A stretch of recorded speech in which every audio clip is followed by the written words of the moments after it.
ॾिसी रहिया आहियो सिंध ग्रीन न्यूज़। मां आहियां गुलज़ार मंचांडियो। ख़बरुनि जो सिलसिलो जारी आहे। हाणे ख़बरूं शामिल कंदासीं।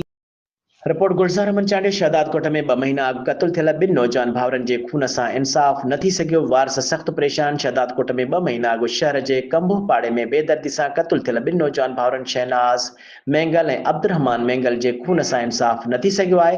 मक़तूल नौजवाननि जे खून सां इंसाफ़ लाइ जुड़ियल शहर जे सियासी समाजी मज़हबी शहरी तंज़ीमुनि अॻवाननि ते मुश्तमिल कमेटी जी गॾिजाणी थी गुज़री।